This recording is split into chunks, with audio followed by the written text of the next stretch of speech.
Back to the sleeve grab. He has a hold. We come up underneath, but this time as we release, we've countered. We countered into our own grasp. Feed it through. There's the triangle point. We're going to be discussing this quite a bit later, but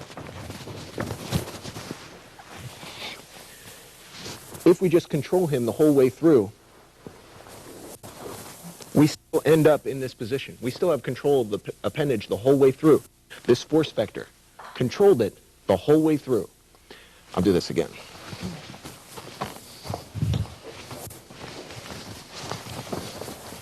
When you screw him off, keep control of the appendage the whole way through. You've counter-grasped. Pull him under, feed it, throw your hand under. Now we have control. Remember the shoulder roll. This confirms in its place. We have control of his body. He's blocked off from us. Triangle point, false support we'll discuss in a future series when we move on with the Master's Level Trainers Training Guide. We're going to discuss how different than a submission hold, an immobilization keeps him from continuing his movement. If he moves, he's going to cause himself pain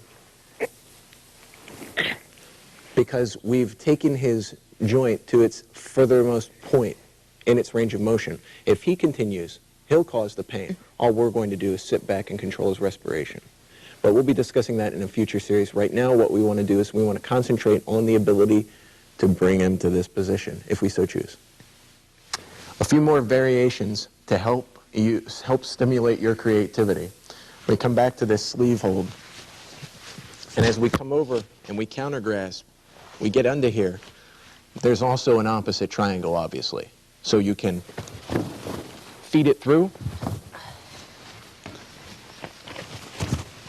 Let him get grasp first, nice and tight. We feed it through, roll the shoulder over. Now, triangle point's also there. Continue them all the way through.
A couple more variations, just so that we understand that there are three tactics: confirmation, counter, and release.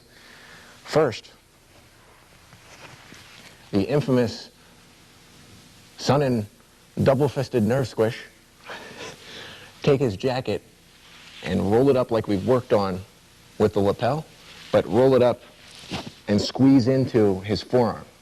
Take your elbows out like you're bending a nail in half so that you're compressing on the nerves. Now, once you have released his grasp, you can continue the force vector to wherever you wish. But the most important part is to roll the knuckles in. For those of you that are knuckle draggers like me, it's just like you're bending a nail. You have to get the elbows around. Down and out. Now it's released. Now you can continue however you wish. Keeping along that theme, he grabs cross lapel. Now we don't necessarily have to release this cuff grab. We can just bring it to meet his opposite arm. here. Instead of thinking, he has a hold of my jacket, combine his grasp, line him up, and then facilitate his movement. First, you can obviously just release by shoving and causing this elevation to continue, and then along the force vector. Or you can screw it around and keep the hold to cause this immobilization. Now his hand's caught in here, right?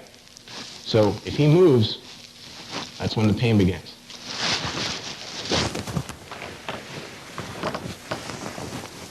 Over top, screw, out. Now we can take him towards this triangle point and let his shoulder break, or we can escort him to the ground and follow down.